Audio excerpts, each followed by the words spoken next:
Well, thank you for joining us for this video special bulletin. Again, I've been talking about current events, and a lot of these we do focus on the economy and some of the things going on in the economy. And if you watched the last one, it was hopefully a wake-up call. There were some really scary things we saw in there, from the interview of a good congressman from Pennsylvania, but also just the situation, what's happened in the world today. We're really in the most serious times we've been in our lifetime. There's no question about that. And far from coming out of the times, I think we're getting deeper into them. And I tried to share a perspective so that you could understand some of the reactions that our government's having to the situations and problems. They really did almost see the collapse of the world economy, and that maybe even our whole political system in a day.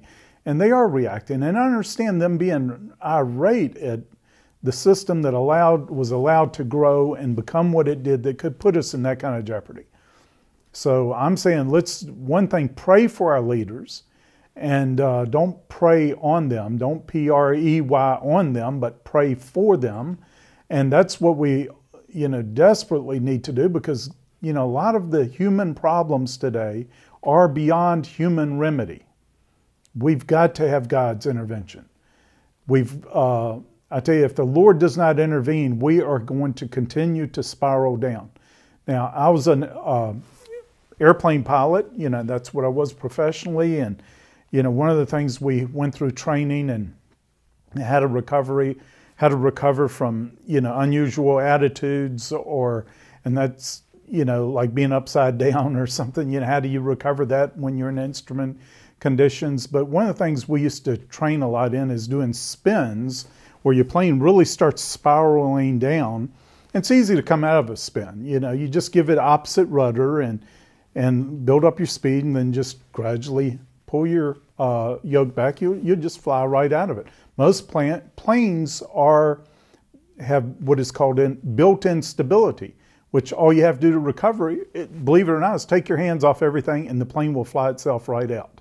It's automatically designed to just recover from something like that. And I believe, our economy, for the most part, was designed, if you leave it alone, it will fly itself out of most situations and problems. Sometimes there can be a recovery, an economic recovery, even though the government and everybody else is doing everything really wrong. There can still be recovery simply because the economy is so resilient and so strong, it'll come out all on its own, fighting against increasing problems and issues. It still comes out. Now, I do believe that we are headed towards some of the most dangerous conclusions to the problems, though. That one of them is that there is a tremendous move towards a one world currency. And I think one of the things we've got to be bold and clear is I want to say what I'm about to say as respectfully as I can.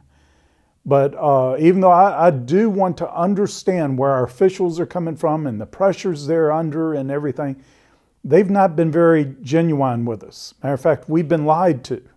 There's a lot of disingenuous, to me, even testimonies before committees in Congress. And the recent one that was so deeply alarming was when Geithner was before the committee, the Congressional Committee, and he was asked by Michelle Bachmann, Congresswoman from Minnesota, if he was pursuing a one world currency, or if this was something that he thought would be a good idea. But she was basically, what are you trying to do here? Are you thinking down these lines towards a one world currency? And he was very clear, no, we are not doing that. She asked Bernanke, the head of the Federal Reserve, the same question, same answer.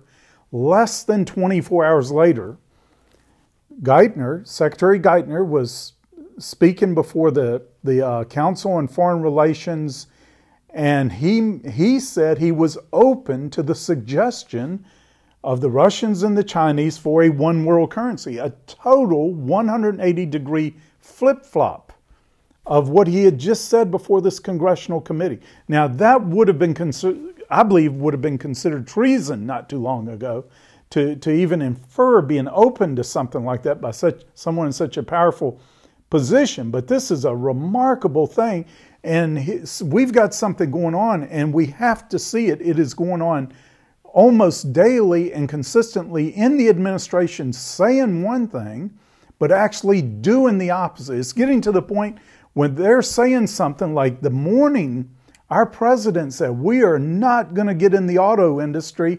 We are not going to get in the automobile business. That is not, government is not, we do not want to do that. And then they fire the head of General Motors. That's getting in the auto business. That's taking over their business. And now there's a movement to be able to fire almost anybody or remove anybody and place their own people over almost any industry or company in America. And this is astonishing and is remarkable, and it is so far out of bounds. Now, the last time I mentioned, we're very sports-minded. I try to use metaphors that we can understand, but the government really has a place being the referee. In business, fair trade, in the Securities and Exchange Commission, that, really, that enforcing the fact that the truth is being told and the real value of companies and assets and all of this to keep everything fair and above board and trade. But the government is not being very fair or above board with us right now. We're being told one thing constantly, and then they're doing the opposite almost within a day. I mean, it is so shocking. Now, I'm not sure this is intentional. And then let me explain that. When you're deceived, you don't know you're deceived because you're deceived. You understand that? And there is such a spirit of deception over Washington, D.C. right now.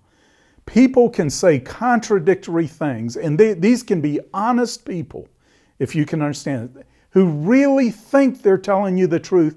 They can say things in the same sentence that directly contradict themselves and not even see it, not even know it. And I really believe, I see it over and over with some of the best people there, and they are being as sincere. Now the rest of the country has become so cynical and so distrusting of, and we need to be, but there is something else in operation here, though, because I really believe many of these people are sincerely trying to be honest.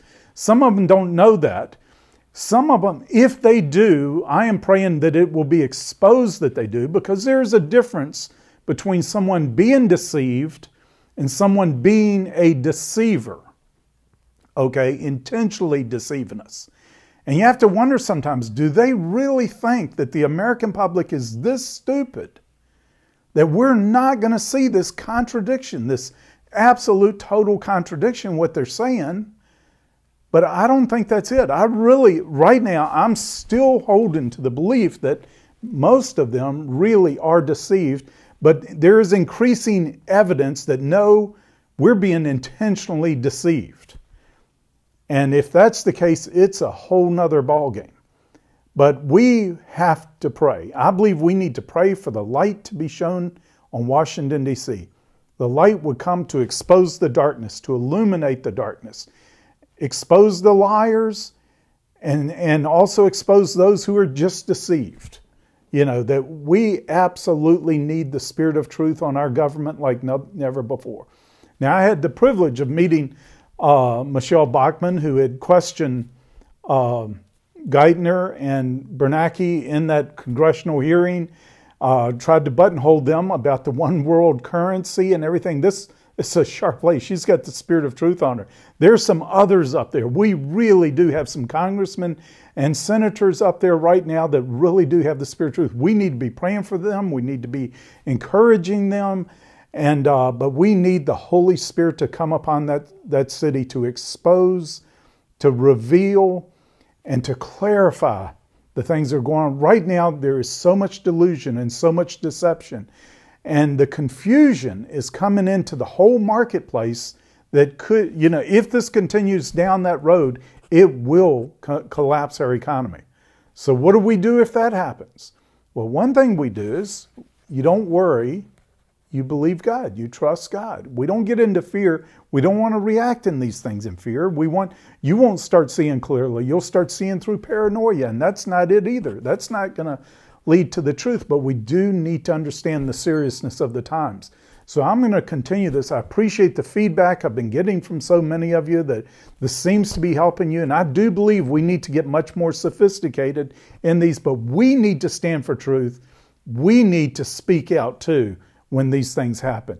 So I'll be continuing down this for some time, and we will be getting into some very practical things we need to be doing to be prepared for these times. Thank you.